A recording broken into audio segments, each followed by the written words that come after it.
Hello my dear students. तो बच्चों आज हम लोग जेनेटिक डिसऑर्डर्स के बारे में पढ़ने वाले हैं। बहुत ही इंपॉर्टेंट इंटरेस्टिंग टॉपिक है। इस अकेले टॉपिक से जेनेटिक डिसऑर्डर्स से 2 से 3 क्वेश्चंस नीट में हर साल पूछे जाते हैं लगभग। इस टॉपिक में 2 पार्ट्स हैं एक्चुअली में। एक तो है पेडिग्री एनालिसिस। पेडिग्री एनालिसिस एक फैमिली ट्री होता है जिसके थ्रू ह्यूमंस में जो भी हमारे डिसऑर्डर्स हैं उनका इनहेरिटेंस पैटर्न या कोई भी जीन का अगर हमें इनहेरिटेंस पैटर्न एक जनरेशन से दूसरी जनरेशन में स्टडी करना है उसके लिए इसको यूज किया जाता है। एक्चुअली इसमें कुछ सिंबल्स वगैरह होते हैं जिसको ड्रॉ करके हम ये बताते हैं कि भाई कैसे ये ट्रेट एक से दूसरी जनरेशन में जाएगा। एनसीईआरटी में तो ये टॉपिक आपको पहले दे रखा है, बट मैं इसको कवर करूंगी बाद में जब आपको जेनेटिक डिसऑर्डर्स की थोड़ी नॉलेज हो जाएगी। उसके बाद इस ट्री को बनाना, ठीक है, इसे समझना। आई नो इस पे बच्चे बहुत कंफ्यूज रहते हैं, कैसे पहचाने मैम कि डोमिनेंट का है या रेसेसिव का है, फिर जीनोटाइप्स कैसे निकालें। बट आई सजेस्ट कि ये चीज़ें आप तब पढ़ो जब आपको जेनेटिक डिसऑर्डर्स की नॉलेज हो, उसके बाद इट बिकम सुपर ईजी, ठीक है ना। तो हम इस पे बेस्ड क्वेश्चन प्रैक्टिस भी करेंगे, एवरीथिंग विल डू। बट पहले हम आज के सेशन में जेनेटिक डिसऑर्डर्स को पढ़ेंगे कि कौन कौन से genetic disorders commonly human populations में देखे जाते हैं या उनमें क्या सिम्टम्स आते हैं, ठीक है।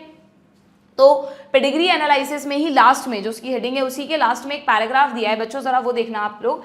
As you have studied in this chapter each and every feature in any organism is controlled by one or the other gene located on the DNA. ये हमको पता है बात कि भाई हमारी बॉडी का कोई भी कैरेक्टर है उसको कौन कंट्रोल करता है, डीएनए पर लोकेटेड जीन्स कंट्रोल करते हैं। DNA is the carrier of genetic information. ये स्टेटमेंट फिर से आ गया, हम शुरू में भी पढ़ा था हमने कि जीन ही जेनेटिक इंफॉर्मेशन मतलब व्हीकल ऑफ हेरिडिटी कहते हैं जीन को। तो DNA is the carrier of genetic information, ठीक है। It is hence transmitted from one generation to the other. जो डीएनए है जिसके पास हमारी जेनेटिक इंफॉर्मेशन है, तो जब एक जनरेशन से दूसरी जनरेशन में ये डीएनए जाएगा तो होना तो क्या चाहिए कि ये विदाउट एनी चेंज और without any alteration pass on होना चाहिए। भाई छोटे मोटे चेंजेस तो होते हैं, जैसे क्रॉसिंग ओवर हो गई, वेरिएशंस आ गए, रिकॉम्बिनेशंस आ गए, उससे कोई प्रॉब्लम नहीं है। लेकिन अगर बार बार म्यूटेशंस हुए जा रहे हैं, बार बार उसमें चेंजेस आ रहे हैं, तो हर नई स्पीशीज में कोई ऐसा ट्रेट मिलेगा जो पेरेंट्स में नहीं था, और क्या पता कुछ ही सालों में वो एक अलग ही स्पीशीज बन जाए। तो इसमें बहुत फास्ट चेंजेस नहीं होने चाहिए, है ना। इसमें लिखा है कि इसमें बहुत फास्ट चेंजेस नहीं होने चाहिए। हाउएवर चेंजेस और alteration do take place occasionally इसमें चेंजेस होते रहते हैं, कभी कभार म्यूटेशंस नॉर्मल चीज है, ठीक है। सच एन ऑल्ट्रेशन और change in the genetic material is referred as mutations. ये भी हमने लास्ट सेशन में पढ़ा था। भाई हम क्यों ऐसा कह रहे हैं कि चेंजेस नहीं होने चाहिए, क्योंकि अगर फ्रिक्वेंटली इसमें चेंजेस होते गए तो चेंजेस को म्यूटेशंस कहेंगे, और वो म्यूटेशन अगली जनरेशन में जाकर कोई डिसऑर्डर कर सकता है, कोई भी बड़ा चेंज ला सकता है, ओके। तो वैसे तो म्यूटेशंस बहुत कम होते हैं ह्यूमन पॉपुलेशन में, बट स्टिल जो म्यूटेशंस एग्जिस्ट करते हैं, देखे गए हैं, स्टडी किए गए हैं, उनकी वजह से कई सारे जेनेटिक डिसऑर्डर्स भी हमें ह्यूमन पॉपुलेशन में मिलते हैं। उन्हीं के बारे में आपको इस टॉपिक में पढ़ना है। यानी यूँ समझ लो कि जो हमने लास्ट सेशन में म्यूटेशंस पढ़ा और जो हम आज जेनेटिक डिसऑर्डर्स पढ़ने वाले हैं, दोनों एक तरह से लिंक्ड टॉपिक्स हैं। म्यूटेशंस की वजह से जो रिजल्ट्स आ रहे हैं, जो डिसऑर्डर्स हो रहे हैं, उन्हीं को आपको यहाँ पर डिटेल में समझना है, ठीक है। A number of disorders in human being have been found to be associated with the inheritance of changed or altered genes or chromosome। तो जो भी हमारे, अब हमने ये भी पढ़ा था ना, मैंने आपको बताया था कि म्यूटेशन 2 तरह के होते हैं।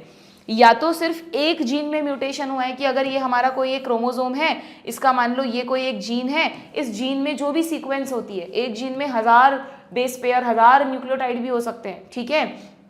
तो उनमें अगर कोई भी छोटा मोटा चेंज हुआ तो उसकी वजह से तो कहते हैं हम gene mutation.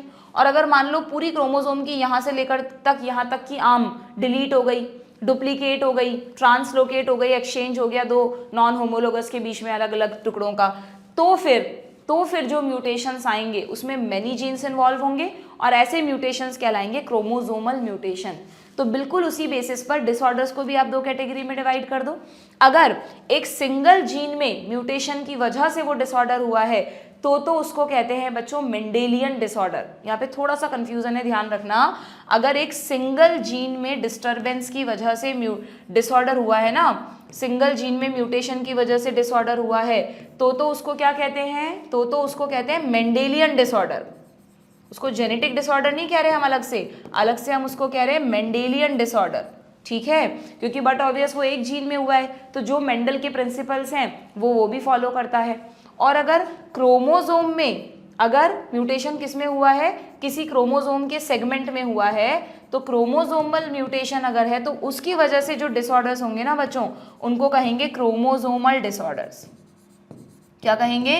Chromosomal disorders. But obvious chromosomal disorders में भी बहुत सारे जीन्स इन्वॉल्व होंगे, यहाँ तो एक ही जीन इन्वॉल्व है, यहाँ बहुत सारे जीन्स अफेक्ट हो जाएंगे, तो जीन्स तो दोनों में ही अफेक्ट होते हैं ना, इसलिए दोनों को कलेक्टिवली क्या कहते हैं? Genetic disorders. ठीक है, यहाँ पे हम थोड़ा सा नीट में कंफ्यूज हो सकते हैं कि यार अगर एक जीन में म्यूटेशन हुआ है उसको तो हम कहते हैं जेनेटिक डिसऑर्डर, और क्रोमोजोम में हुआ है तो उसको कहते हैं हम क्रोमोजोमल डिसऑर्डर। हो सकता है कंफ्यूजन, लेकिन ऐसा नहीं है। अगर ऐसा होता तो फिर मैं आपको कहती कि जेनेटिक डिसऑर्डर क्रोमोजोमल नहीं है और क्रोमोजोमल जेनेटिक नहीं है, अगर इसको हम जेनेटिक कहते तो। लेकिन आपकी बुक के अकॉर्डिंग, डेफिनेशंस के अकॉर्डिंग, चाहे सिंगल जीन में डिसऑर्डर हो, चाहे मेनी जीन्स में डिसऑर्डर हो, चाहे मेंडेलियन डिसऑर्डर हो, चाहे क्रोमोसोमल डिसऑर्डर हो, सबको मिलाकर कलेक्टिवली कहते हैं जेनेटिक डिसऑर्डर्स। तो क्या मैं ऐसा कह सकती हूँ कि all chromosomal disorders are genetic disorders, but all genetic disorders are not chromosomal disorders. समझ गए ना? इसलिए ये टर्मिनोलॉजी इंपॉर्टेंट है। क्लियर? तो हमें दोनों कैटेगरीज के डिसऑर्डर्स पढ़ने हैं, मेंडेलियन डिसऑर्डर्स भी पढ़ने हैं और क्रोमोजोमल डिसऑर्डर्स भी पढ़ने हैं। क्रोमोजोमल में आप कुछ सिंड्रोम्स पढ़ोगे, जैसे डाउन सिंड्रोम, क्लाइनफेल्टर, टर्नर्स, और मेंडेलियन में जो अभी तक आप कॉमन नाम सुनते आए हो ना, PKU, sickle cell anaemia, thalassaemia, वो सब आएंगे मेंडेलियन डिसऑर्डर्स में। तो जो पेडिग्री बनता है वो एक तरह से मेंडेलियन डिसऑर्डर्स के लिए ही बनता है। क्लियर? तो आपके बुक में हेडिंग है मेंडेलियन डिसऑर्डर, बट उससे पहले मैं कहूँगी आप ये चार्ट जरूर बना लेना बच्चों, उससे आपको चीज़ें बहुत सिंप्लीफाइड हो जाएंगी। नीट में ना जब आप लास्ट टाइम पे क्विक रिवीजन करते हैं, नीट के लिए रिवीजन बहुत ज़रूरी होता है, तो जब आप क्विक रिवीजन करते हैं तब ये सारी चीज़ें फटाफट मतलब पूरा हम चैप्टर पढ़ें उसकी जगह फटाफट से चार्ट देख लिया, बहुत हेल्पफुल होती हैं। ठीक है, तो जेनेटिक डिसऑर्डर्स को दो में डिवाइड कर रहे हैं हम, Mendelian, chromosomal. This is due to gene mutation, this is due to chromosomal mutation. या इसमें एक और चीज़ याद रखना, आगे पढ़ेंगे हम कि क्रोमोजोमल डिसऑर्डर्स तब भी हो सकते हैं जब हो सकता है कोई क्रोमोजोम की आर्म इधर उधर नहीं हुई हो, बल्कि जब मियोसिस के वक्त गैमीट बनते हैं ना बच्चों, तो गैमीट बनते वक्त आपको पता है क्रोमोजोम्स का सेग्रीगेशन होता है, आधे इधर आधे इधर।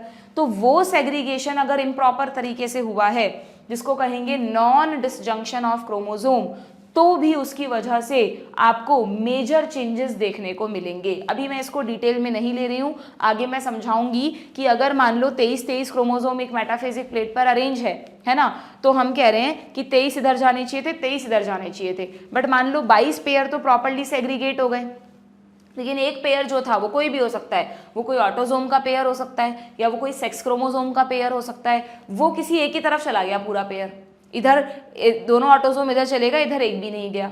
तो इस गैमीट में 22 + 2 24 क्रोमोसोम हो गए और इस गैमीट में 22 ही क्रोमोसोम रह गए, है ना।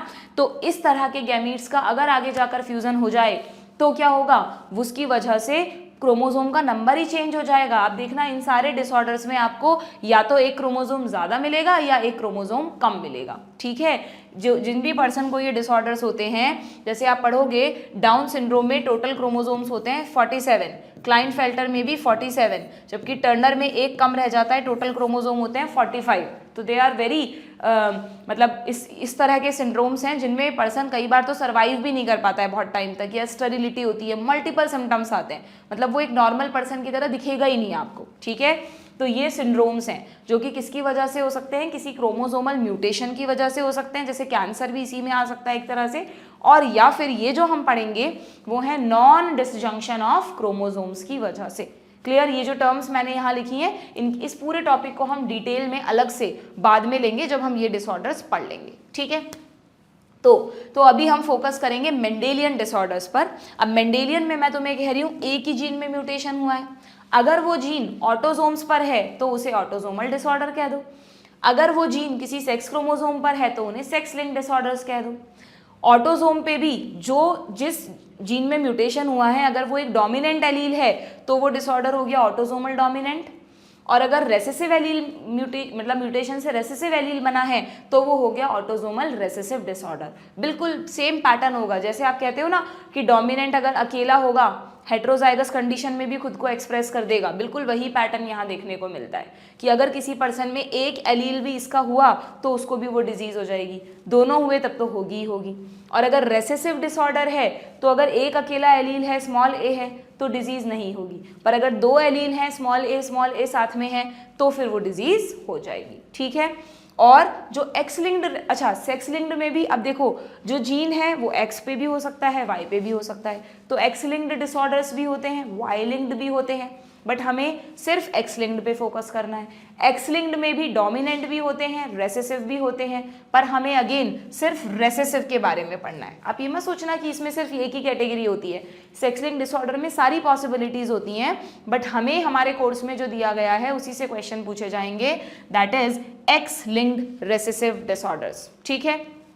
तो ये जो एक्स लिंक्ड रेसेसिव डिसऑर्डर्स हैं, यानी इसका जो जीन, ये जो जीन है अफेक्टेड जीन है, ये पहली बात तो एक्स क्रोमोसोम पर है और हम उसकी बात कर रहे हैं जो रेसेसिव एलील है। ठीक है। अफेक्टेड जो डिजीज है वो रेसेसिव एलील की वजह से होगी।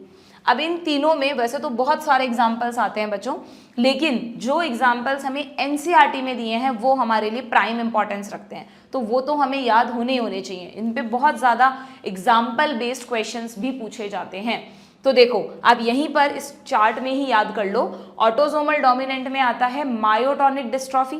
मायोटोनिक डिस्ट्रॉफी, इसके बारे में कोई डिटेल आपको आगे नहीं दे रखी, सिर्फ नाम दे रखा है, और नाम भी पता है कहाँ, जो आपका पेडिग्री एनालिसिस का डायग्राम है ना उसमें यहाँ लिख रखा है कि this is the pedigree of autosomal dominant, for example myotonic dystrophy. Theory में नहीं दे रखा कहीं पर भी नाम। ठीक है। तो इसलिए ये चीज़ें इसीलिए बोलते हैं कि एनसीईआरटी का हर डायग्राम, उसके नीचे लिखी चीज़, लेबलिंग सब पढ़ना इंपॉर्टेंट है। ठीक है। मायोटोनिक डिस्ट्रॉफी हो गया। Then autosomal recessive. Autosomal recessive में चारों डिसऑर्डर आपको नीट में हर साल कहीं ना कहीं किसी ना किसी फॉर्म में मिल जाएंगे। Cystic fibrosis, phenylketonuria, sickle cell anaemia और थैलेसीमिया। ठीक है। CPST कोई भी ट्रिक बना लेना जिससे भी आप याद रख सको, but cystic fibrosis, phenylketonuria, sickle cell anaemia, इसमें भी एनीमिया है, इसमें भी एनीमिया के सिम्टम आते हैं, तो दोनों एनीमिया से रिलेटेड भी रेसेसिव में आता है।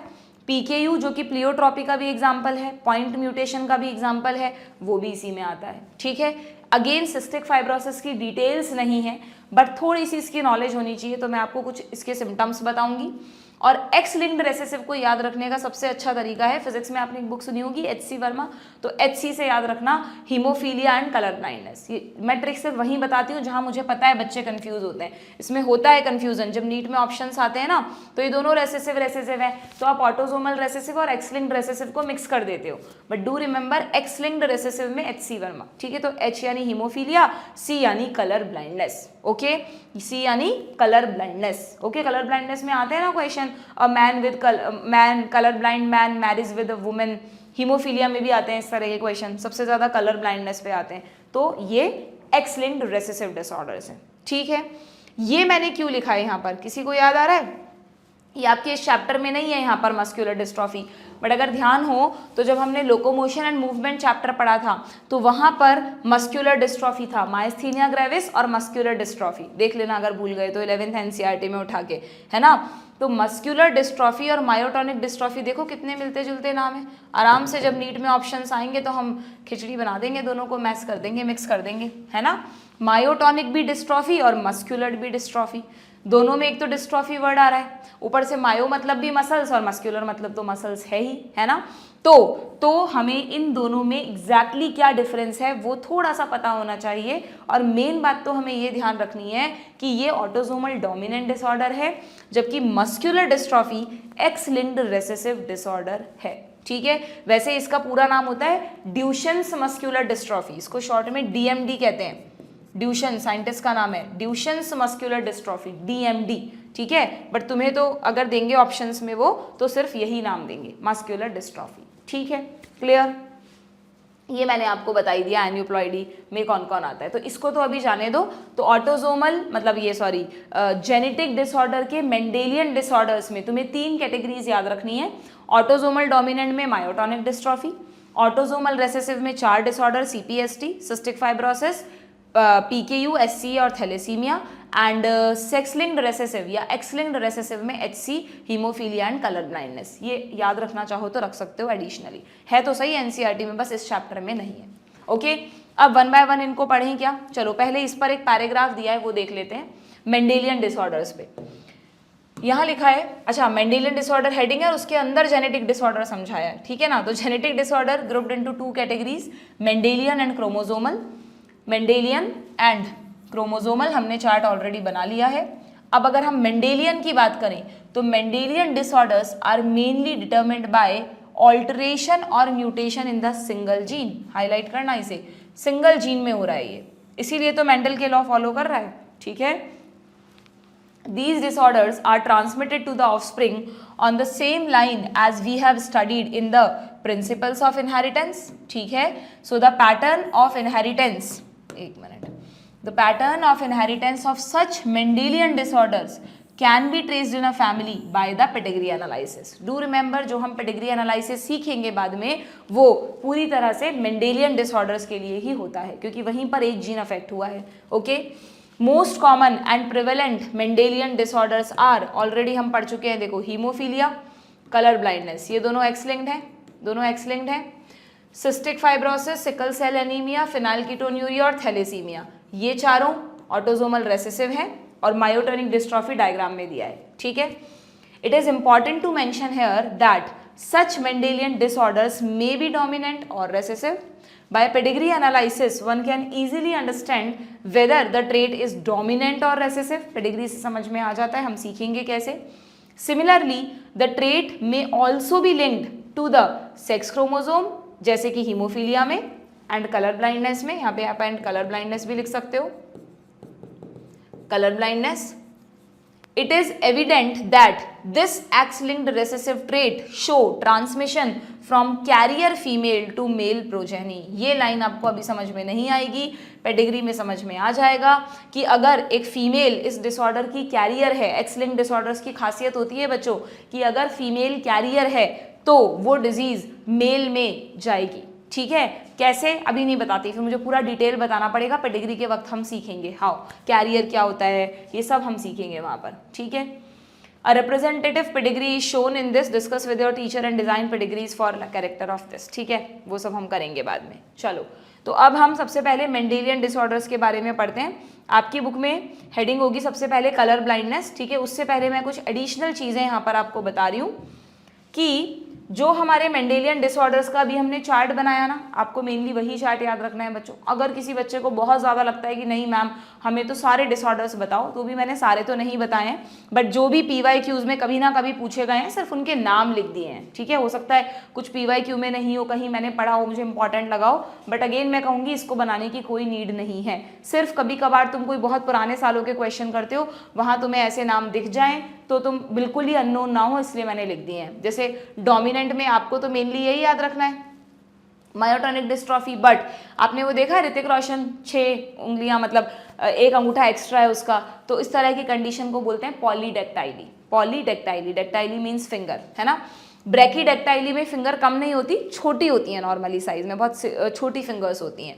एक 12th में जब हम वो हमारी लैब मैनुअल पढ़ते हैं ना, उसमें आता है एक जेनेटिक्स से रिलेटेड पेडिग्री में PTC पेपर टेस्टिंग, ये केमिकल होता है, उसका एक पेपर होता है, स्ट्रिप होता है, जैसे पीएच स्ट्रिप होती है, तो कुछ ह्यूमंस उसको टेस्ट कर सकते हैं, कुछ नहीं कर सकते, टेस्टर्स और नॉन टेस्टर्स, ठीक है।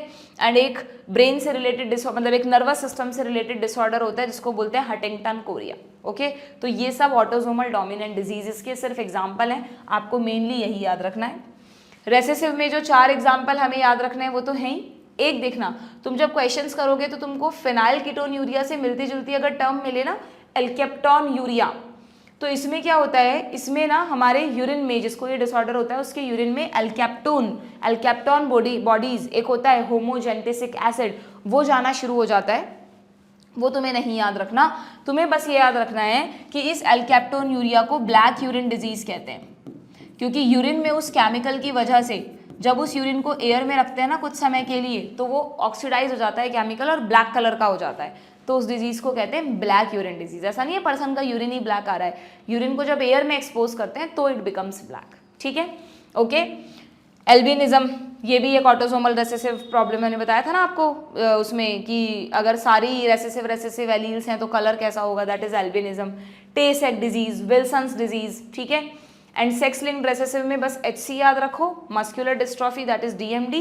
और G6PD डेफिशिएंसी क्या होता है, ये बच्चों G6PD ना एक एंजाइम होता है जो RBCs के मैच्योरेशन के लिए ज़रूरी होता है। तो अगर किसी पर्सन में इसकी डेफिशिएंसी है तो RBCs मैच्योर नहीं हो पाती, उसमें एनीमिया के सिम्टम्स रहते हैं। और ऐसे पर्सन्स में मलेरिया रेजिस्टेंस होता है, क्योंकि मलेरिया का अगर आपको थोड़ी सी नॉलेज हो तो मलेरिया का जो पैथोजन है ना प्लाज्मोडियम, वो RBCs पे तो फीड करता है, हीमोग्लोबिन पे तो फीड करता है। अगर उस पर्सन में ऑलरेडी RBCs की कमी है तो ऐसे लोगों में प्लाज्मोडियम सर्वाइव ही नहीं कर पाएगा और उनको मलेरिया जनरली नहीं होगा, ठीक है। तो एक बार बहुत पहले के ईयर में पूछा था कि इनमें से कौन कौन सी कंडीशंस मलेरिया रेजिस्टेंट बनाती है पर्सन को। तो एक तो हम ये सेम कंडीशन पढ़ेंगे सिकल सेल एनीमिया में, वहाँ पर भी एनीमिया होगा इसलिए, और सेम ऐसा G6PD डेफिशिएंसी में भी होता है, इसलिए मैंने ये डाला है, अदरवाइज इसकी भी नीड नहीं है, ठीक है। ओके, तो आपको तो बस ये जो चार्ट मैंने बनाया है ना, ये मेनली पता होना चाहिए, क्लियर।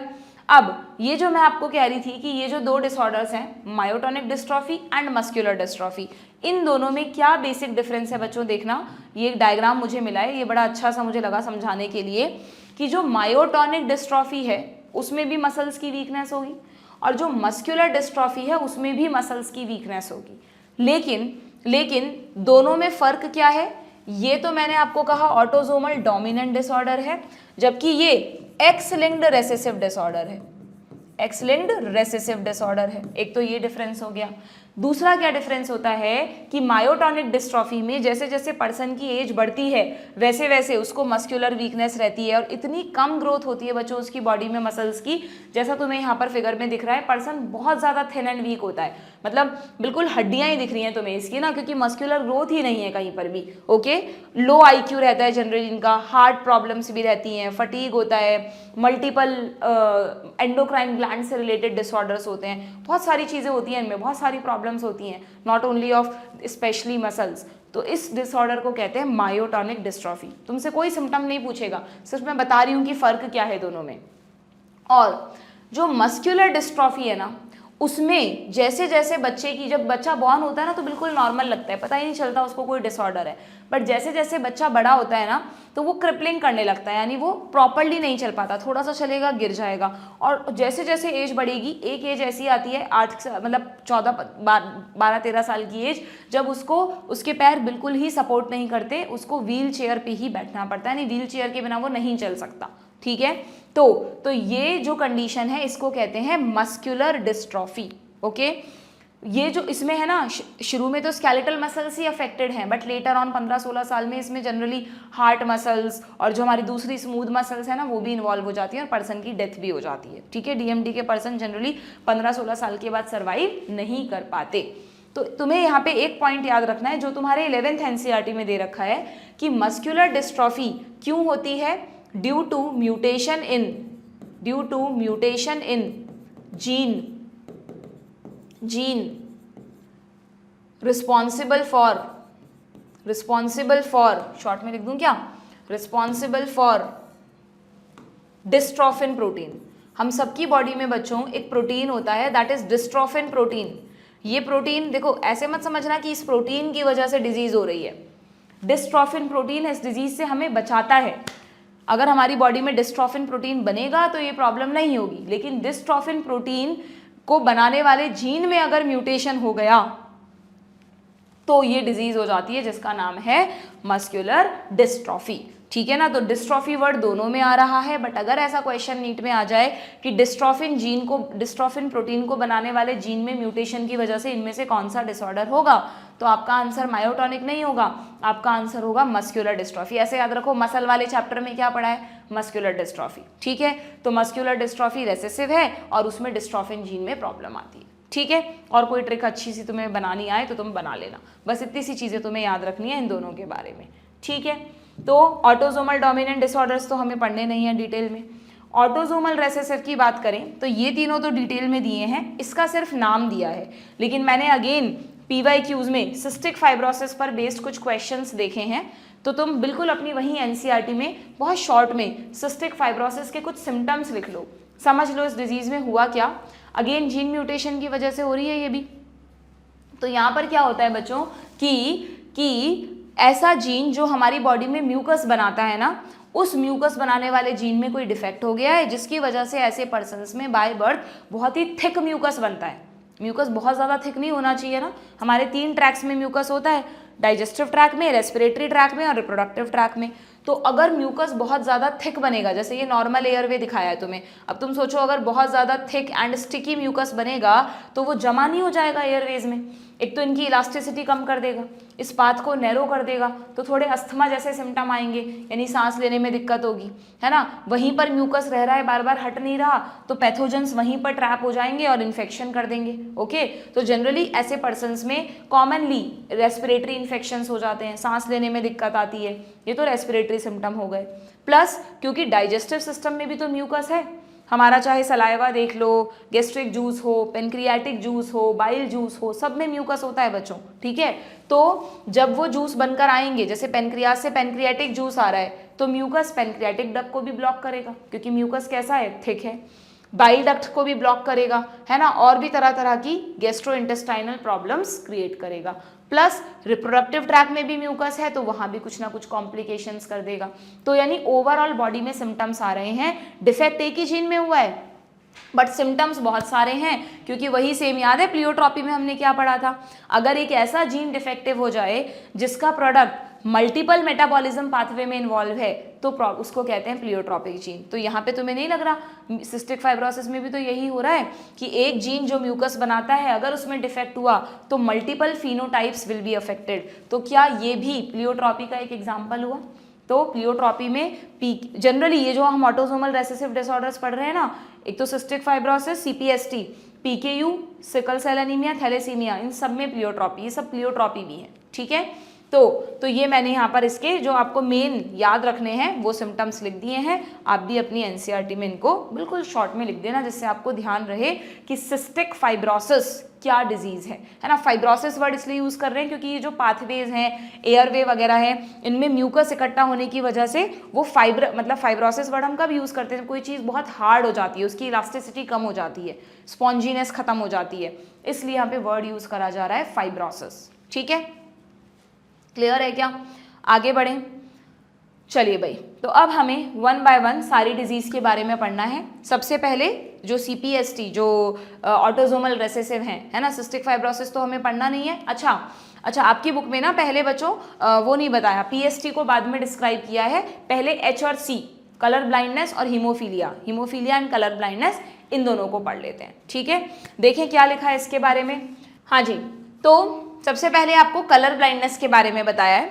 देखो, चाहे हम हीमोफीलिया के बारे में पढ़ें बच्चों, चाहे कलर ब्लाइंडनेस के बारे में पढ़ें, हैं तो दोनों सेक्स लिंक्ड रेसेसिव डिसऑर्डर।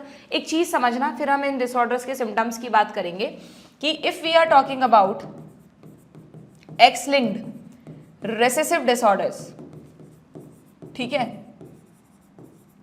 जिसमें कि हमको 2 याद रखने हैं, कौन से, हीमोफीलिया एंड कलर ब्लाइंडनेस, ये 2 याद रखने हैं, HC, ओके।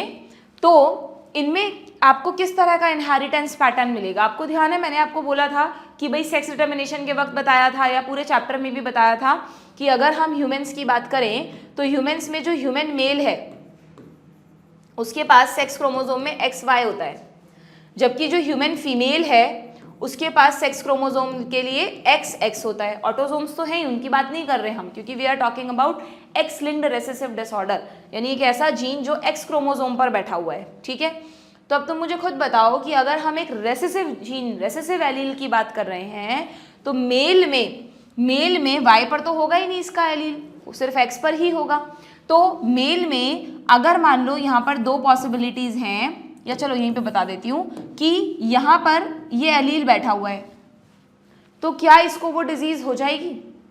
अगर एक अकेला रेसेसिव, नॉर्मली रेसेसिव एलील अकेला होता है तो एक्सप्रेस नहीं करता ना, लेकिन ह्यूमन मेल में अगर हम सेक्स क्रोमोसोम पे बैठे किसी रेसेसिव एलील को देख रहे हैं तो वो खुद को एक्सप्रेस करेगा कि नहीं करेगा, बिल्कुल करेगा। इसको जरूरत ही नहीं है अपने पेयर की, it's a hemizygous allele, hemizygous को अपने पेयर की जरूरत नहीं होती है। तो अगर ह्यूमन मेल्स में एक अकेला एलील भी किसी बच्चे में है, वो लड़का है, तो उसको वो डिसऑर्डर हो जाएगा। This will be a affected person, disease होगी इसको, है ना। अगर उसका जीनोटाइप ये होता XY तो वो नॉर्मल होता, उसको कोई डिजीज नहीं होती। बट अगर ये जीनोटाइप है तब उसको डिजीज डेफिनेटली होगी। समझ में आ रही है क्या बात? दोनों कंडीशन समझ में आ गई। अब फीमेल में देखना, फीमेल में 3 कंडीशंस हो सकती हैं। 3 कंडीशंस कैसे हो सकती हैं? या तो फीमेल में एलील है ही नहीं तो वो नॉर्मल फीमेल होगी, बट ऑब्वियस जब डिजीज करने वाला एलील ही नहीं है तो कहाँ से डिजीज होगी, ठीक है। अगर फीमेल में एक ही एक्स पर वो एलील आया है तो क्या इसको डिजीज होगी बच्चों? नहीं, क्योंकि ये रेसेसिव एलील है और एक ही पर है, जबकि इसका होमोलोगस क्रोमोसोम प्रेजेंट है, तो ये तभी खुद को एक्सप्रेस कर सकता है ना जब इसका पेयर भी इसके साथ हो। इसका मतलब इस कंडीशन में भी फीमेल एक नॉर्मल फीमेल होगी, यानी एक एलील की प्रेजेंस मेल को तो डिजीज कर देगी लेकिन फीमेल को डिजीज नहीं करेगी। हाँ, अगर उस फीमेल में दोनों एक्स पर एलील आ गया तो फिर वो एक अफेक्टेड फीमेल होगी। समझ रहे हो बात?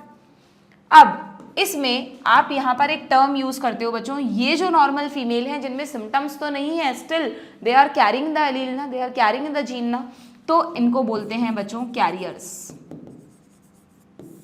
एक ऐसा ऑर्गेनिज्म जिसको डिजीज ना हो पर वो डिजीज कॉजिंग जीन कैरी कर रहा हो, उसे आप सिंपली क्या कहते हो? कैरियर। ना इसको कैरियर कहेंगे ना उसको कहेंगे, इसी को कहेंगे सिर्फ। अब मुझे सोच के बताओ, क्या मेल में इन डिसऑर्डर्स के लिए कैरियर जैसी कंडीशन हो सकती है? कैरियर कब होता?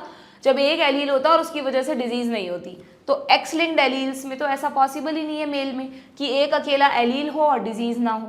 तो यानी इस तरह के डिसऑर्डर्स के लिए ह्यूमन मेल्स में कैरियर्स नहीं होते, नो कैरियर्स। अगर कैरियर है तो वो सिर्फ फीमेल ही होगी, ठीक है। मेल में तो 2 ही पॉसिबिलिटी हैं, अगर एलील नहीं है तो वो नॉर्मल होगा, अगर एलील है तो वो डिजीज्ड होगा। बट फीमेल में अगर एलील नहीं है तो बट ऑब्वियस नॉर्मल, अगर दोनों पर एलील है तो ही डिजीज होगी, अगर एक एलील है तो डिजीज नहीं होगी बट वो अगली जनरेशन को वो एलील दे देगी, तो कैरियर, ठीक है ना। बात समझ में आ गई क्या? इसी पर बेस्ड आपको ये दोनों डिसऑर्डर्स में एक इंपॉर्टेंट कॉन्सेप्ट समझना है। देखो कलर ब्लाइंडनेस में क्या लिखा है, चलो इनहेरिटेंस पैटर्न की बात बाद में करेंगे, पहले ये समझते हैं कि कलर ब्लाइंडनेस है क्या एक्चुअली में। तो कलर ब्लाइंडनेस सुना है, नाम से पता चल रहा होगा। ऐसा नहीं है कि इस पर्सन को कलर्स नहीं दिखते, है ना, नाम तो ऐसा लग रहा है। यहाँ पर सिर्फ वो जो आपके ट्रैफिक लाइट के 3 कलर्स होते हैं ना, रेड येलो ग्रीन, उसमें से येलो तो वैसे भी कोई नहीं मानता, बचा रेड और ग्रीन, है ना। तो रेड और ग्रीन कलर में वो डिफ्रेंशिएट नहीं कर पाता, उसको दिखता ही नहीं है कि ये रेड है कि ग्रीन है, डिफ्रेंशिएट नहीं कर पाता पर्सन। इस प्रॉब्लम को बोलते हैं कलर ब्लाइंडनेस। तो जिन भी लोगों को कलर ब्लाइंडनेस की प्रॉब्लम होती है उनको कभी भी ड्राइविंग लाइसेंस नहीं मिलता भाई, ठीक है ना। जो भी ऐसी जॉब्स हैं जिनमें इस तरह के कलर्स इंपॉर्टेंट हैं, रेलवे से रिलेटेड जॉब्स हैं, वहाँ पर भी तो सिग्नल्स देखना इंपॉर्टेंट है, वो उनके लिए प्रोफेशंस नहीं होते। It is a sex linked recessive disorder. Her disorder में बार बार मेंशन किया है कि ये कौन सा डिसऑर्डर है, HC सेक्स लिंक्ड, ठीक है। तो it is a sex linked recessive disorder, sex link कह दो, एक्स लिंक्ड कह दो, एक ही बात है। ड्यू टू डिफेक्ट इन, अच्छा क्यों आया ये, हमने ह्यूमन आई पढ़ा नहीं ना, क्योंकि अब कोर्स से हट गया है हमारे। तो ह्यूमन आई में ऐसा आता है कि हमारी आई में कुछ रेटिना, जो रेटिना की लेयर होती है ना, उस पर 2 तरह की सेल्स होती हैं। कुछ तो कोन शेप की सेल्स होती हैं, उनको कोन सेल्स बोलते हैं, और कुछ ऐसे सिलेंड्रिकल होती हैं, उनको रॉड सेल्स बोलते हैं, ठीक है। तो ये जो कोन सेल्स होती है ना बच्चों, कोन सेल्स, ये कलर्स के लिए रिस्पॉन्सिबल होती हैं, हमें अलग अलग कलर्स दिखाती हैं। और ह्यूमन आई में 3 कलर के कोन सेल्स होती हैं, BGR, ब्लू ग्रीन रेड, ठीक है। तो अगर किसी पर्सन में ग्रीन और रेड कोन्स प्रॉपर्ली काम नहीं कर रहे, बनी नहीं पाए, उनमें डिफेक्ट आ गया, क्यों आ गया, जीन की वजह से, तो the person the resulting in failure to discriminate between red and green colour, और इसी को बोलते हैं रेड ग्रीन कलर ब्लाइंडनेस, ठीक है। This defect is due to mutation in certain genes. उन्होंने बताया नहीं है कि कौन सा जीन है, क्या है, बस सिंपली लिखा है कि भाई म्यूटेशन हो गया है जीन्स में, और बट ऑब्वियस वो जीन कहाँ प्रेजेंट है, एक्स क्रोमोसोम पर, तभी तो ये डिजीज एक्स लिंक्ड है। इट अकर, अब देखो अगर हम पूरी ह्यूमन पॉपुलेशन देखें तो पूरी ह्यूमन पॉपुलेशन में जितने भी लोगों को कलर ब्लाइंडनेस है ना, उसमें 8% मेल्स हैं जबकि 0.4% फीमेल है। 8 का आधा 4 और उसमें भी पॉइंट और लगा दो तो 8% मेल्स हैं और सिर्फ 0.4% फीमेल्स को ये डिजीज है। फीमेल्स में इस डिजीज की फ्रिक्वेंसी क्यों इतनी कम है, अभी बताया मैंने तुमको, क्योंकि फीमेल्स में तब ये डिजीज होगी जब दोनों क्रोमोसोम्स पर अफेक्टेड एलील आए, रेसेसिव एलील आए, है ना। जबकि मेल में अगर एक एलील भी आ गया तो उन्हें ये डिसऑर्डर हो जाएगा। यानी सोचो कि अगर इसको हम ऐसे समझ सकते हैं क्या कि अगर एक मेल और फीमेल की शादी हो रही है, यानी अगर हम कहें कि फादर और मदर में से जो फादर है ना वो मान लो नॉर्मल है, ठीक है, नॉर्मल लोग तो ज़्यादा ही हैं दुनिया में, नॉर्मल है, और मदर भी नॉर्मल है लेकिन कैरियर है। एक नॉर्मल पर्सन की एक कैरियर फीमेल से शादी होती है। दोनों ही पर्सन्स को कलर ब्लाइंडनेस नहीं है, बट देखना जरा उनके बच्चों में प्रोबेबिलिटी है क्या ये डिजीज आने की। यहाँ पर गैमीट बनेंगे एक्स और वाई, यहाँ पर गैमीट बनेंगे एक्स डॉट और एक्स, ठीक है, डॉट को आप सी भी लिख सकते हो जैसे भी आपको सही लगे। तो X X dot X X X dot Y and X Y. तो इनके प्रोजेनीज में डॉटर को तो डिजीज होगी ही नहीं, डॉटर तो सारी नॉर्मल होंगी, कैरियर होगी ये लेकिन डिजीज तो नहीं होगी ना, डॉटर्स तो सारी नॉर्मल होंगी। लेकिन जो सन है उसमें क्या हो सकता है, सन अफेक्टेड भी हो सकता है और सन नॉर्मल भी हो सकता है, नॉर्मल भी हो सकता है। यानी उनके बच्चों में अगर हम सारे ओवरऑल प्रोजेनीज में देखें तो 25% चांसेस हैं कि ये डिजीज हो सकती है, और अगर हम सन में देखें तो 50-50% चांसेस है डिजीज हो भी सकती है और नहीं भी हो सकती है। ओके, तो यानी नॉर्मल पेरेंट्स की शादी से भी अफेक्टेड बच्चे बॉर्न हो सकते हैं, पर वो कभी भी डॉटर नहीं होगी, वो हमेशा सन होगा। क्या इस कंडीशन में कभी भी एक अफेक्टेड डॉटर बॉर्न हो सकती है? नहीं, है ना। अफेक्टेड डॉटर अगर बॉर्न होनी है तो उसके लिए क्या केस होना चाहिए बताओ। अगर मैं चाहती हूँ कि एक अफेक्टेड डॉटर बॉर्न हो तो अफेक्टेड डॉटर तो तब होगी ना जब उसमें एक्स डॉट हो, यानी दोनों एक्स पे एलील हो। और ये कब पॉसिबल है, ये तो आपको पता है कि एक एक्स मदर से मिलता है, एक एक्स फादर से मिलता है।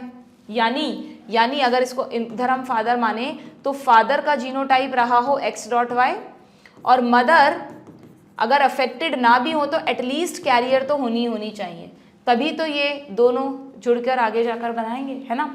अगर मान लो यहाँ पे मदर पे एक भी एलील नहीं होता, ओके, तो क्या कभी ये डिजीज डॉटर को होती? नहीं। सिर्फ और सिर्फ डॉटर में ये डिजीज तब ही हो सकती है, एक्स लिंक डिजीजेस की बात कर रही हूँ मैं, सिर्फ तब ही हो सकती है जब फादर कैसे हों, अफेक्टेड हों, और मदर एटलीस्ट कैरियर हों, अफेक्टेड ना भी हो तो एटलीस्ट कैरियर हो, then only affected daughter will born, otherwise नहीं।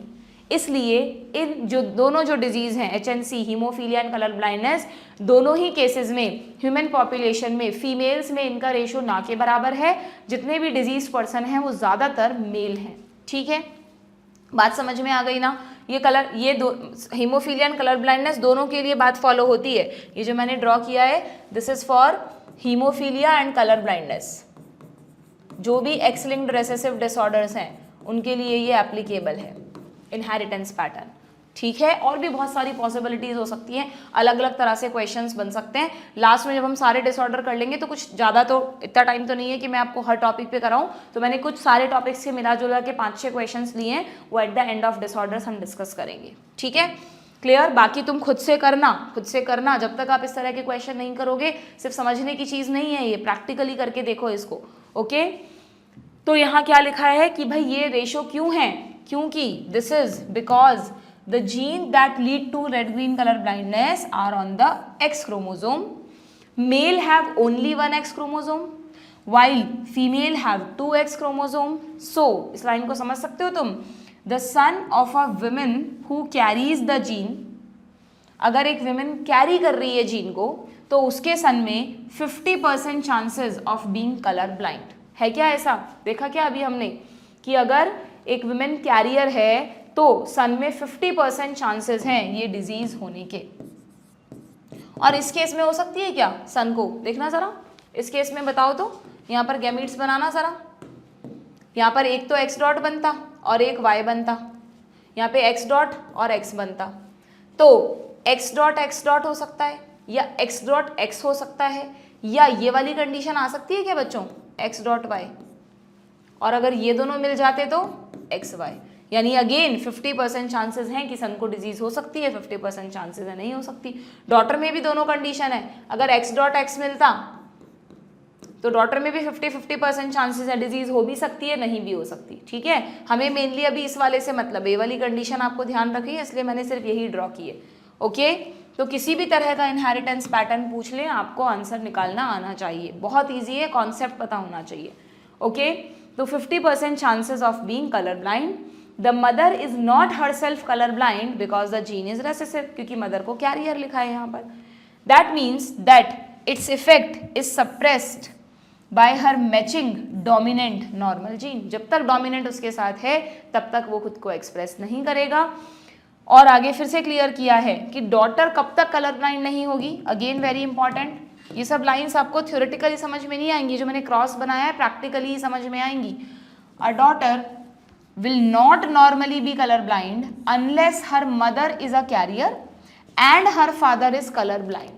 सिर्फ और सिर्फ इसी कंडीशन में, आप इसको बिल्कुल शॉर्ट में लिखना चाहते हो तो ये कह रहा है कि जब तक फादर कलर ब्लाइंड ना हो, मदर एटलीस्ट कैरियर ना हो, तब तक कभी भी एक्स डॉट कंडीशन आ ही नहीं सकती, सिर्फ इसी कंडीशन में आ सकती है। तो डॉटर को कलर ब्लाइंडनेस सिर्फ तब होगा जब उसको ऑलरेडी फादर अफेक्टेड है और मदर कैरियर है। ठीक है, तो अगर मैं तुमसे पूछूं कि एक कलर ब्लाइंड पर्सन है ना, एक कलर ब्लाइंड पर्सन है, क्या उसके सारे बच्चों में कलर ब्लाइंडनेस जाएगा, जरूरी है ये? हाँ, अगर उस अच्छा अगर मान लो एक कलर ब्लाइंड पर्सन की शादी एक कलर ब्लाइंड फीमेल से ही हो जाए, जो कि नहीं होनी चाहिए, फिर बहुत ज़्यादा फ्रिक्वेंसी बढ़ जाएगी, तो क्या सारे बच्चों में कलर ब्लाइंडनेस होगा? देखो X dot X dot X dot X dot X dot Y X dot Y. तो कभी भी ऐसे दो लोगों को शादी नहीं करनी चाहिए। अगर दोनों कलर ब्लाइंड है तो उनके सारे बच्चों में कलर ब्लाइंडनेस होगा, फिर वो ट्रेट आगे आगे बढ़ता जाएगा, है ना। तो ये मतलब एक तरह से जैसे कुंडली मिलाते हैं वैसे ये पैटर्न्स भी देख लेने चाहिए, है ना। जो डिसऑर्डर्स हैं, जिनके सिम्टम्स हैं, उनकी दूसरे वैसे ही सिम्टम वाले पर्सन से मैरिज नहीं होनी चाहिए। क्लियर? आगे बढ़ें क्या? देन ये वाला पॉइंट हो गया, कलर ब्लाइंडनेस हो गया। तो बस कलर ब्लाइंडनेस में आपको इनहेरिटेंस पैटर्न ध्यान रखना है, ये डेटा याद रखना है, और ये याद रखना है कि ये एक्स लिंक्ड रेसेसिव ट्रेट है, इसमें कहाँ क्या प्रॉब्लम आती है, सिम्टम क्या आता है तो जीन म्यूटेशन की वजह से ही। अब सेम इसी इनहेरिटेंस पैटर्न को फॉलो करेगा हीमोफीलिया। ठीक है, हीमोफीलिया कहीं पढ़ा था थोड़ा बहुत, जब हम सर्कुलेटरी सिस्टम पढ़ रहे थे तब मैंने आपको क्लॉटिंग फैक्टर्स बताए थे कि जब भी चोट लग जाती है तो अपने आप कुछ सेकंड्स में ब्लड क्लॉट हो जाता है। क्यों? क्योंकि हमारे ब्लड में 13 क्लॉटिंग फैक्टर्स होते हैं जो एक कास्केड शुरू कर देते हैं। कास्केड यानी चेन प्रोसेस, एक से दूसरा, दूसरे से तीसरा, तीसरे से नेक्स्ट फैक्टर स्टिमुलेट होते जाते हैं और फिर लास्ट में ब्लड क्लॉट बन जाता है। उन क्लॉटिंग फैक्टर्स में से अगर तुम्हें ध्यान हो तो एक क्लॉटिंग फैक्टर था बच्चों, that is eighth clotting factor. इसका नाम है AHF, एंटी हीमोफिलिक फैक्टर। इसका नाम क्या है? Anti haemophilic factor. हम सब में ये है, इसलिए हमें हीमोफीलिया नहीं है। अगर किसी पर्सन में ऐसे जीन में म्यूटेशन हो जाए जो जीन इसको बनाता है ना, कोई ना कोई जीन से ही बन रहा होगा ये 8th क्लॉटिंग फैक्टर। तो अगर इस जीन में म्यूटेशन हो जाए तो 8th क्लॉटिंग फैक्टर नहीं बनेगा, इसकी डेफिशिएंसी हो जाएगी। और अगर इसकी डेफिशिएंसी हो गई, यानी AHF की डेफिशिएंसी हो गई, तो उस पर्सन में ब्लीडिंग बहुत ज़्यादा होगी। क्या?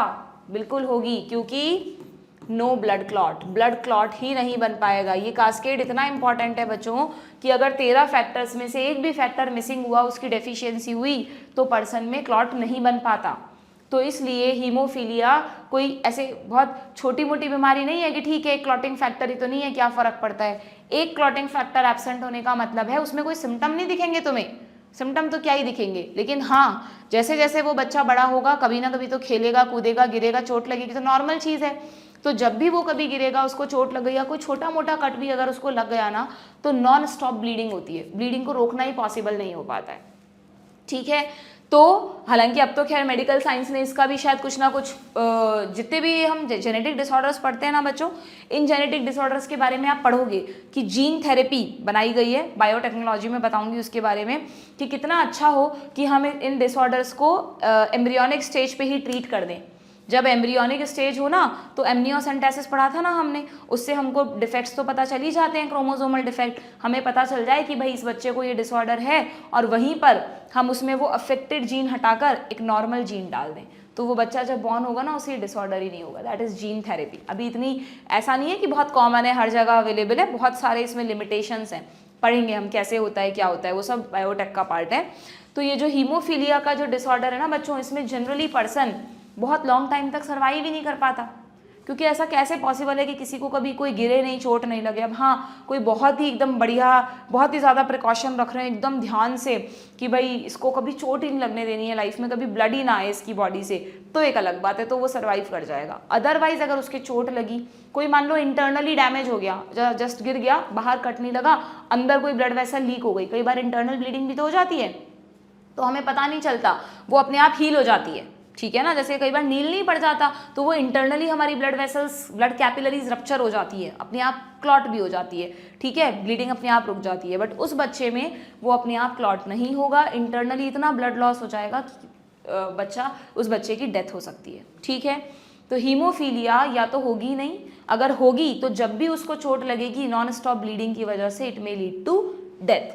और अगेन सेम इनहेरिटेंस पैटर्न कि हीमोफीलिया भी गर्ल्स में नहीं बल्कि बॉयज़ में ज़्यादा देखने को मिलता है, वही X.Y वाली कंडीशन, ठीक है। अच्छा, एक और इंटरेस्टिंग फैक्ट बता देती हूँ, हीमोफीलिया को रॉयल डिजीज ऑफ इंग्लैंड कहते हैं बच्चों, लिख लेना।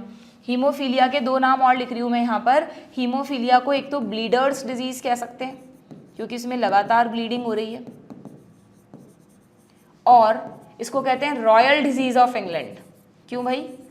क्योंकि इंग्लैंड की जो रॉयल फैमिली है ना, वहाँ पर है बहुत सारे डिसेंडेंट्स को ये डिजीज़। क्वीन विक्टोरिया का नाम सुना है तुमने? सब नहीं सुना होगा, इंग्लैंड की रानी है ना, अब तो नहीं है, तो जो उनकी जो फैमिली है, family of Queen Victoria, shows a number of haemophilic descendants. Descendant समझते हो? जैसे हम बोलते हैं ना एंसेस्टर्स यानी हमारे पूर्वज, तो डिसेंडेंट्स यानी उनके आने वाले वंशज। हमारी जो नेक्स्ट जनरेशन होगी वो हमारी डिसेंडेंट है, हम हमारे पेरेंट्स के, हमारे ग्रैंड पेरेंट्स के डिसेंडेंट्स हैं, ठीक है। तो क्वीन विक्टोरिया की फैमिली में अगर हम देखें तो हमें कई सारे हीमोफिलिक लोग मिलेंगे। क्यों मिलेंगे? क्योंकि she was a carrier of the disease. उन्हें नहीं थी ये डिजीज, तो फीमेल है, फीमेल में जनरली नहीं होती है, उनमें कोई सिम्टम नहीं था, बट क्वीन विक्टोरिया का जीनोटाइप ये था बच्चों, है ना। तो उनकी मैरिज एक नॉर्मल पर्सन से ही हुई थी, ठीक है। तो उनके प्रोजेनी में अगर नॉर्मल पर्सन से मैरिज हुई है तो उनके प्रोजेनी में बताओ क्या कंडीशंस आ सकती है? या तो XX डॉट आएगा, XX आएगा तो कोई दिक्कत ही नहीं है, या X.Y आएगा, तो डॉटर को होगी या सन को होगी डिजीज? सन को होगी। फिर अब ये जो सन है, ठीक है, इसको ये डिजीज होगी, और भी ऐसा तो है नहीं इनका एक ही बच्चा होगा, और भी होंगे, तो इसको ये डिजीज होगी। अच्छा एक बात बताओ, क्या कैरियर डॉटर को डिजीज, मतलब कैरियर डॉटर को तो नहीं है, बट ये अगेन एक नॉर्मल पर्सन से शादी करती है, तो फिर अगेन उनके बच्चों में से सन को डिजीज हो सकती है? हो सकती है। यहाँ पर ये XY मिल जाता है, ये वाला और ये वाला, तो नहीं भी होती है ना, तो ऐसा नहीं है 100% होगी ही होगी, हो सकती है, हो भी सकती है, नहीं भी। तो उनके फैमिली पेडिग्री में डॉटर्स के थ्रू, जो कैरियर डॉटर्स हैं उनके थ्रू ये डिजीज कई सारे लोगों में डिसेंट हुई, ठीक है। अच्छा ये जो है ना ये सन, पता है आपको, ये तो सर्वाइव ही नहीं कर पाएगा ज़्यादा टाइम। क्यों? क्योंकि मैंने आपको कहा ना कि हीमोफिलिक पर्सन ज़्यादा टाइम नहीं सर्वाइव कर पाते। देखो यहाँ लिखा भी है, यहाँ पे एक बहुत इंपॉर्टेंट कॉन्सेप्ट लिखा है, अभी हम पढ़ते हैं उसके बारे में, शुरू से पढ़ लेते हैं चलो इसको। कि पहली बात तो this is a sex linked recessive disease which show its transmission from unaffected carrier female to some of the male progeny. कितनी इंपॉर्टेंट बात है कि एकदम स्टेटमेंट टाइप क्वेश्चन बन सकता है कि जो एक्स लिंक्ड रिसेसिव डिसऑर्डर होते हैं वो अनअफेक्टेड कैरियर फीमेल से some of the male progeny जाते हैं या all of the male progeny जाते हैं। बार बार क्रॉस ड्रॉ कर रही हूँ मैं तुम्हें। अगर अगर कैरियर वुमेन है, नॉर्मल पर्सन से शादी हुई है, तो सम ऑफ द मेल प्रोजेनी में ही तो डिजीज जाएगी ना, कुछ तो नॉर्मल सन भी होंगे यहाँ पर, ठीक है। इन दिस डिजीज यहाँ पे हुआ क्या है, अ सिंगल प्रोटीन, कौन सा प्रोटीन, यहाँ नाम लिख दिया है मैंने, AHF, एंटी हीमोफिलिक फैक्टर, लिख लेना, which is a part of cascade of proteins, कौन सी proteins, which are involved in the clotting of blood is affected. ये किस सिंगल प्रोटीन की बात हो रही है, क्लॉटिंग फैक्टर 8 की, ठीक है। Due to this in an affected individual, क्या होगा उसको, a simple cut will result in non stop bleeding, ये इसका सिम्टम है, और कोई प्रॉब्लम नहीं है उसकी लाइफ में, बस चोट ना लगे तो वो आराम से सर्वाइव कर जाएगा, ठीक है, clear. The heterozygous female that is carrier for haemophilia may transmit the disease, may लगा दिया है बच्चों, ऑलवेज नहीं, may transmit the disease to son. क्या कैरियर फीमेल से ये डिजीज कभी डॉटर में जा रही है अगर नॉर्मल से उसकी शादी हो रही है तो, नहीं, ठीक है। The possibility of a female, एक पॉइंट तो ये हो गया। अब इन्होंने दूसरा पॉइंट दोबारा ये वाला लिखा है जो भी थोड़ी देर पहले मैंने तुमको बताया था ना, कि एक फीमेल को ये डिजीज सिर्फ तब होती है जब एक अफेक्टेड फादर की शादी होती है, मतलब एक अफेक्टेड मैन की शादी होती है कैरियर विमेन के साथ, है ना। तो यहाँ तो हम कह रहे हैं कि ये इस तरह के लोग तो सर्वाइव ही नहीं करते लेटर एज तक, तो इसका मतलब हीमोफिलिक सन, मतलब हीमोफिलिक बॉय है, वो फादर की एज तक तो पहुंचेगा ही नहीं, उसकी शादी की एज से पहले कभी ना कभी उसकी डेथ हो जाएगी, इसलिए हीमोफीलिया और भी रेयर है।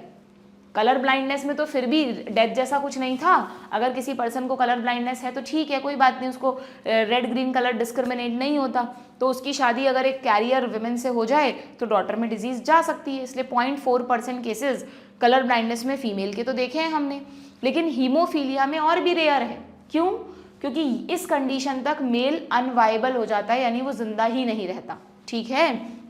ये बात लिखी है देखो एनसीईआरटी में कि द पॉसिबिलिटी, हाईलाइट करो इस पॉइंट को, the possibility of a female becoming haemophilic is extremely rare because mother of such a female has to be at least carrier and father should be haemophilic which is unviable in the later stage of life, इसलिए ऐसा combination ही नहीं बनता, daughter में disease आती ही नहीं है।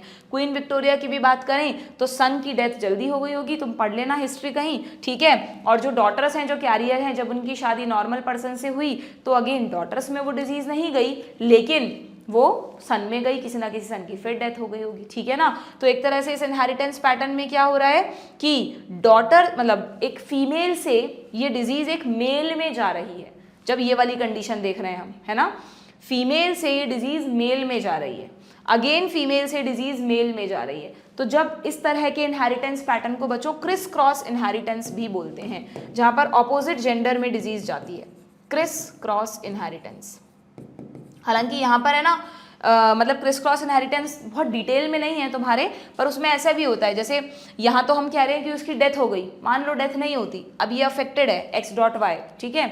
अब ये जो X.Y अफेक्टेड मेल है, क्या इससे नेक्स्ट जनरेशन में डॉटर को नहीं जा सकती क्या डिजीज? जा सकती है, अगर इसकी शादी एक कैरियर से हो तो X.X. आ सकता है ना, तो इसको तो मिली मदर से, मतलब फीमेल से, और इससे गई फिर दोबारा एक फीमेल में, तो इसलिए इसको क्रिस क्रॉस इनहेरिटेंस, कुछ जो सेक्स लिंक डिसऑर्डर्स होते हैं उनमें हमको क्रिस क्रॉस इनहेरिटेंस पैटर्न भी देखने को मिलता है, बट वो ऐसे नहीं है कि आप उसको कहीं भी लगा दो, कुछ कंडीशंस होती हैं वो देखनी पड़ती हैं, उसके अकॉर्डिंग ही वो पैटर्न फॉलो होता है, ठीक है। बट यस, वो एक्स लिंक डिसऑर्डर्स का ही एक कैरेक्टरिस्टिक है क्रिस क्रॉस इनहेरिटेंस, ठीक है। समझ में आ गया क्या आप लोगों को अच्छी तरह से? तो ये दोनों हीमोफीलिया एंड कलर ब्लाइंडनेस के बारे में हुआ। चलो अब हमने इतना डिस्कस किया है ना, तो एक बार मैं इसके क्वेश्चन निकाल कर साथ के साथ तुम्हें बता ही देती हूँ, फिर तुम भी प्रैक्टिस कर लेना। इसका कोई क्वेश्चन ये रहा, जैसे कि ये क्वेश्चन आया था 2016 में, if a colour blind man marriage a women, colour blind man, कैसे करोगे इस क्वेश्चन को? पढ़ते जाओगे और रफ में जीनोटाइप लिखते जाओगे। कलर ब्लाइंड मैन है, यानी ये जीनोटाइप रहा होगा। Marriage a women who is homozygous for normal colour vision, समझ में आ रही है लैंग्वेज? कैरियर नहीं है विमेन, तो बहुत आसान हो गया question. Probability of their son being colour blind, बताओ, अगर X.X मिलेगा या X.X मिलेगा अगेन, या XY मिलेगा या XY मिलेगा। देखा तुमने कि फादर में चाहे से X. अफेक्टेड था, बट उससे वो सन में कभी नहीं जा सकता, फादर, सन को फादर से एक्स मिलता है क्या कभी? सन को तो फादर से वाई मिलता है, इसलिए तो वो सन है, इसलिए तो वो बेटा है, बॉय है ना। सन को जो एक्स मिलता है वो तो मदर से मिलता है। अगर मदर कैरियर भी नहीं है, डिजीज्ड भी नहीं है, तो सन को डिजीज होगी ही नहीं। तो सबसे अच्छा कॉम्बिनेशन है, अगर इस डिजीज को आगे की जनरेशन्स में सन में ख़त्म करना है तो अफेक्टेड पर्सन की शादी नॉर्मल, मतलब जो कैरियर भी नहीं हो ऐसी फीमेल से करा दो, ठीक है। बट हाँ, उस केस में भी कैरियर डॉटर्स तो बॉर्न हो सकती हैं। तो यहाँ पर आंसर क्या हो जाएगा? सन में इस डिजीज के चांसेस हैं 0%, ठीक है। एक क्वेश्चन और एक बार तुम फटाफट दिमाग लगाओ, फिर मैं बताती हूँ उसका आंसर क्या होना चाहिए। अच्छा, लेकिन ये क्वेश्चन तो बच्चों थैलेसीमिया का है। अभी थैलेसीमिया का इनहेरिटेंस पैटर्न अलग होता है क्योंकि वो ऑटोसोमल डिसऑर्डर है। ये मत करो तुम। मैंने कलर ब्लाइंडनेस का एक क्वेश्चन, हाँ ये रहा, ये वाला क्वेश्चन, ये तुम जरा सॉल्व करके देखो तुमसे हो रहा है क्या। अ मैन हुज, ये रहे दोनों कलर ब्लाइंडनेस के क्वेश्चन है। A man whose father was colour blind, ये एक मैन है जिसके फादर कलर ब्लाइंड थे। अगर फादर कलर ब्लाइंड थे भी तो फादर से मिली क्या इसको ये डिजीज? नहीं मिली ना। तो इस वाले के अकॉर्डिंग तो हमें लग रहा है ये नॉर्मल है। Marriage a women who had a colour blind mother and normal father, इसकी शादी एक ऐसी विमेन से हुई है जिस विमेन के मदर कलर ब्लाइंड थी यानी x dot and father normal थे, कैरियर तो होते ही नहीं है फादर। तो बताओ इसका जीनोटाइप क्या रहा होगा? इसको एक एक्स डेफिनेटली फादर से मिला होगा, एक मदर से मिला होगा, तो ये कैरियर होगी। ऐसे भी इनडायरेक्ट क्वेश्चंस आते हैं बच्चों, सीधा सीधा नहीं लिखेंगे, तुम्हें उनके भी पेरेंट्स बता देंगे, तो तुम्हें आइडिया लगना चाहिए कि कैसे करना है ना। और ये पर्सन नॉर्मल है क्योंकि फादर कलर ब्लाइंड है, तो ठीक है, क्या फ़र्क पड़ता है, इसको तो डिजीज़ नहीं होगी वो, क्योंकि फादर से तो इसको वाई मिलता है, ठीक है। मदर के बारे में बताया नहीं, अगर बताते तो हम कंसीडर करते, ठीक है। तो बस अब क्या बताना है तुम्हें, what percentage of male children of this couple will be colour blind. What percentage of total children नहीं पूछा, male children of this couple पूछा है। तो बता दो, अगर ये दोनों मिलेंगे या फिर ये दोनों मिलेंगे या ये वाले गैमीट्स का फ्यूजन होगा या तो ये गैमीट्स का फ्यूजन होगा, ठीक है। तो यहाँ पर डॉटर्स तो सारी नॉर्मल हैं बच्चों, नॉर्मल डॉटर्स, और यहाँ पर नॉर्मल सन भी हो सकता है और अफेक्टेड सन भी हो सकता है। तो सन में ये डिजीज होने के चांसेस कितने हैं बच्चों? 50-50%। अगर यहाँ पूछ लेते what percentage of their children will be affected, तो फिर तुम कहते 25% पूरे में से, बट मेल चिल्ड्रन पूछा है तो फिर आंसर 50% होगा। इस चीज़ का भी ध्यान रखना, ठीक है। अगेन ये देखो एक और क्वेश्चन फटाफट देख लेते हैं। A normal visioned man whose father was colour blind. Normal visioned man तो नॉर्मल विजन्ड है, बट उसके फादर कलर ब्लाइंड थे, तो क्या ही फर्क पड़ता है। अगेन वही वाली कंडीशन है, 2014 में आया था, 2012 में आया था। Marriage a woman whose father was also colour blind, इस वुमेन के फादर भी कलर ब्लाइंड थे। इस केस में नहीं थे फादर, इस केस में हैं। मदर का कुछ दिया नहीं, कोई बात नहीं, इसको डेफिनेटली एक एक्स तो फादर से ही मिला है, तो ये कैरियर होगी। अगर मदर का देते तो हम लिखते, नहीं दिया तो हमें कंसीडर ही नहीं करना है, ठीक है। ओके, तो दे हैव, ये नॉर्मल है, ठीक है। मेल में तो वैसे भी कैरियर होता नहीं है एक्स लिंक्ड में। Now they have their first child as a daughter, what are the chances that this child would be colour blind. देखो बताओ, इन दोनों की शादी से कलर ब्लाइंड डॉटर तो वैसे ही बॉर्न नहीं हो सकती बच्चों, दिमाग ही नहीं लगाना। ये देखो तुम, कभी भी x डॉट आएगा क्या, फादर ही नॉर्मल है, तो सीधा सीधा आंसर क्या हो जाएगा? 0%। इस तरह के क्वेश्चंस में ज़्यादा नहीं चलो कर लो तो कोई बात नहीं, कर लेना, बट थोड़ा ध्यान रखना कि अगर डॉटर है, नॉर्मल फादर है, तो कलर ब्लाइंडनेस आएगी ही नहीं, ठीक है। क्लियर? ये सिर्फ ये जो मैं आपको पैटर्न्स बता रही हूँ, ये सेक्स लिंक्ड डिसऑर्डर्स के पैटर्न है, एक्स लिंक्ड के, उनके नहीं है ये ऑटोसोमल वालों के। जैसे सिकल सेल एनीमिया पे क्वेश्चन आए, थैलेसीमिया पे आए, उनको अलग तरह से करना है, ठीक है, वो हम सीखेंगे। पहले हम ऑटोसोमल तो सीख लें डिसऑर्डर्स के बारे में कि ऑटोसोमल डिसऑर्डर्स क्या होते हैं, ठीक है क्या। यहाँ तक की चीज़ें एकदम क्लियर हो गई पक्की से। ये सब चीज़ें जो मैंने बताई ये स्टेटमेंट हैं छोटे छोटे, लेकिन इनके डेप्थ में मीनिंग छुपे हुए हैं, सब आपको पता होने चाहिए, ठीक। चलिए भाई आगे बढ़ते हैं। नेक्स्ट है PKU, that is phenyl ketone urea, ठीक है। PKU, इसके बारे में ऑलरेडी हम पहले भी पढ़ चुके हैं, तो बहुत आसान है समझना। मैंने आपको बताया था, एक तो ये एग्जाम्पल है प्लियोट्रॉपी का, इस बात को ध्यान रखना, it is also the example of pleiotropy. ना सिर्फ ये बल्कि CPST सारे ही प्लियोट्रॉपिक एग्जाम्पल हैं। अब वो सेगमेंट खत्म हो गया, अब हम सेक्स लिंक की बात नहीं कर रहे, अब हमें इससे मतलब नहीं है कि फादर में है या मदर में है, अब तो ऑटोजोमल डिसऑर्डर्स की बात हो रही है ना। तो ऑटोजोम पर है तो चाहे मेल में हो चाहे फीमेल में हो, वो प्रोजेनी में सेम ही इनहेरिटेंस पैटर्न फॉलो करेगा, क्योंकि ऑटोजोम्स तो हमेशा पेयर में ही होते हैं। ऐसा थोड़ा ना है कि मेल हेट्रोजाइगस फीमेल हेट्रोजाइगस, उसमें तो हमेशा आपको मेंडल का लॉ लगाना है बस सीधा सीधा। ओके, तो PKU क्या है? ऑटोजोमल रेसेसिव ट्रेट है। डू रिमेंबर, ऑटोजोमल रेसेसिव है। It is an inborn error of metabolism. यहाँ पर जो मेन प्रॉब्लम आती है वो कुछ चीज़ों के मेटाबॉलिज्म में आती है, क्योंकि एक ऐसा जीन डिफेक्ट होता है बच्चों यहाँ पर जिसकी वजह से हमारी बॉडी में एक एंजाइम बनता है। यहाँ पर इन्होंने दोबारा नहीं लिखा उस एंजाइम का नाम, लेकिन जब हमने प्लियोट्रॉपी में PKU पढ़ा था वहाँ पर दे रखा था। ये डिसऑर्डर क्यों हुआ है? ये डिसऑर्डर हुआ है जीन म्यूटेशन की वजह से, जिसकी वजह से डेफिशिएंसी हो जाएगी। किसकी? Deficiency of an enzyme. इस एंजाइम का नाम सबको याद होना चाहिए, phenyl alanine hydroxylase. Phenyl alanine hydroxylase, phenyl alanine hydroxylase, phenyl alanine hydroxylase. और ये एंजाइम नॉर्मली हमारी बॉडी में सबके पास है, इसलिए हमें PKU नहीं है। तो ये एंजाइम क्या करता है पता है हमारी बॉडी में? ये एंजाइम हमारे बॉडी में present phenyl alanine amino acids होते हैं, नेक्स्ट चैप्टर में तुम पढ़ोगे। Phenyl alanine is the name of amino acid. इस अमीनो एसिड को बदलता है टायरोसिन में, फिर टायरोसिन किसी और में बदलता है, ऐसे करके होता है, मेटाबॉलाइज होता जाता है और फाइनली प्रोडक्ट खत्म हो जाता है, मतलब किसी ऐसी चीज़ में बदल जाता है जिससे हमें नुकसान नहीं हो। तो फिनाइल एलेनिन को टायरोसिन में बदलना इस एंजाइम का काम है। ये एंजाइम लिख दिया मैंने PH शॉर्ट में।